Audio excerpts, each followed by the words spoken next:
Assalamualaikum warahmatullahi wabarakatuh. Saya Aditya Pamungkas dari kelompok 4 akan mempresentasikan PPT modul coklat. Tujuan praktikum yang pertama adalah mempelajari proses fermentasi pada coklat. Yang kedua, mempelajari proses pembuatan coklat batang. Yang ketiga, mengetahui metode analisa kualitatif pada coklat batang. Coklat berasal dari fermentasi biji kakao. Produksi biji kakao di Indonesia secara signifikan terus meningkat. Namun mutu yang dihasilkan sangat rendah dan beragam. Antara lain kurangnya terfermentasi, tidak cukup kering, ukuran biji tidak seragam, kadar kulit tinggi, keasaman tinggi, cita rasa sangat beragam dan tidak konsisten. Pendapat Muhlidah HTTS 2011 mengatakan bahwa coklat mengandung alkaloid seperti tebromin dan vaniletilamin yang secara psikologis memberikan efek pada tubuh. Coklat juga mengandung asam amino triptofan yang berkaitan dengan kadar serotonin pada otak. Triptofan merupakan prekursor neurotransmitter serotonin yang mempengaruhi mood dan suasana hati. Selanjutnya ada alat dan bahan. Alat dan bahan yang pertama yaitu alat toples plastik untuk wadah fermentasi, serbet untuk tutup selama fermentasi, wadah plastik untuk menjemur, wadah stainless steel untuk oven, oven listrik, blender untuk bahan kering, timbangan, kompor, termometer, panci stainless steel atau aluminium, mangkuk stainless steel atau kaca, cetakan coklat silikon, sendok stainless untuk mengaduk. Yang kedua ada bahan. Bahan yang digunakan yaitu yang pertama 50 gram bubuk kokoa, yang kedua 250 gram butter kokoa, yang ketiga 250 gram gula halus, yang keempat 2 sendok makan soya lecithin, dan yang kelima 2 sendok makan monogliserida. Berikut untuk skema kerja dalam pembuatan coklat. Baiklah, saya akan meneruskan penjelasan dari Adit. Berikut adalah hasil praktikum, di mana didapat data konsentrasi dan persen Brix. Adapun data konsentrasinya yaitu 1%, nilai Brixnya 2,5, 3% persen Brixnya 2,8, 5% 3,4, 7% 4, 10% 5, dan didapat coklat yaitu 27,6%. Berikut adalah grafiknya, di mana didapat persamaannya yaitu 0,284x ditambah 2,0631 dengan regresinya yaitu 0,9861. Nah, di sini di mana semakin besar konsentrasinya, maka semakin besar pula nilai persen Brix yang didapatkan. Nah, sebelumnya telah disajikan grafik antara persen Brix versus konsentrasi, di mana didapat regresinya yaitu 0,9861. Nah, di situ persen Brix menunjukkan bahwa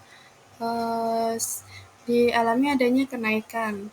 Nah, persen Brix ini ternyata juga dapat digunakan sebagai indikator konsentrasi zat larut dalam larutan tanpa ada gangguan signifikasi dari faktor lain. Nah, contohnya itu seperti kita ingin mengukur kadar gula pada ale-ale. Berapa sih kandungan gula terlarut dalam minuman ale-ale tersebut?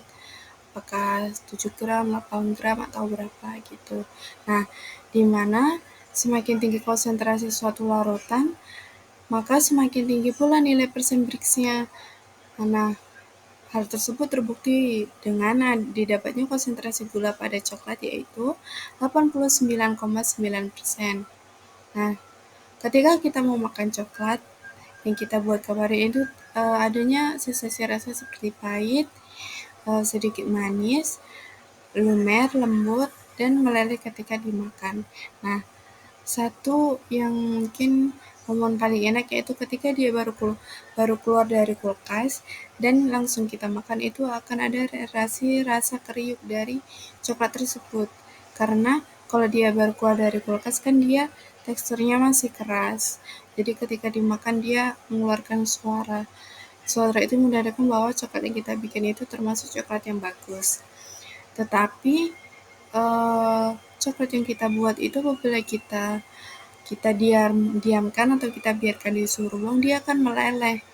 Dalam jangka waktu mungkin 30 menit atau 20 menit dia akan meleleh.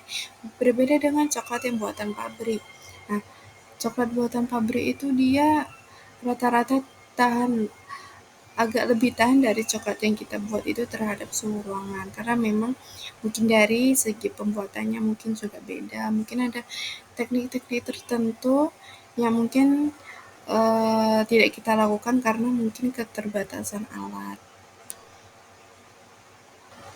Nah, di praktikum coklat ini kita juga banyak menggunakan bahan utama itu seperti biji kakao. Nah, biji kakao ini kita manual, seperti kita membersihkannya manual, mengeringkannya, membersihkan biji dari dagingnya atau pulpnya itu di oven disangrai selama 10 menit.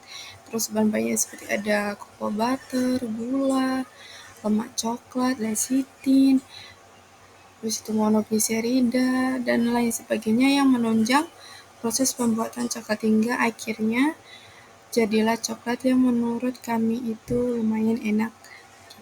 Adapun kesimpulannya yaitu yang pertama, proses ini melibatkan mikroorganisme seperti ragi, bakteri asam laktat, dan bakteri asam asetat untuk menjaga senyawa dalam biji kakao. Fermentasi mempengaruhi rasa, aroma, dan kualitas akhir coklat. Selama fermentasi, suhu dan durasi harus dijaga untuk menghasilkan biji kakao yang berkualitas tinggi.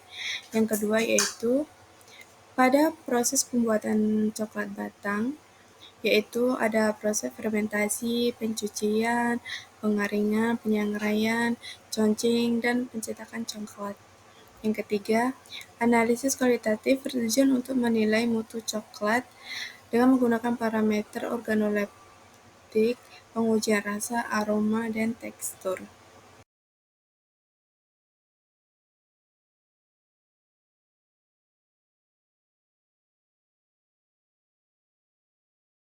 Baiklah, sekian presentasi dari kelompok kami. Apabila ada salah, itu datangnya dari kami, dan apabila ada kebenaran, itu datangnya dari Allah Subhanahu wa Ta'ala. Jangan pernah lelah untuk mengejar cita-cita, karena kita tidak tahu apa yang menanti kita di depan. Baiklah, hanya ini yang dapat saya sampaikan. Semoga bermanfaat bagi yang melihat dan dapat kalian amalkan ilmu ini.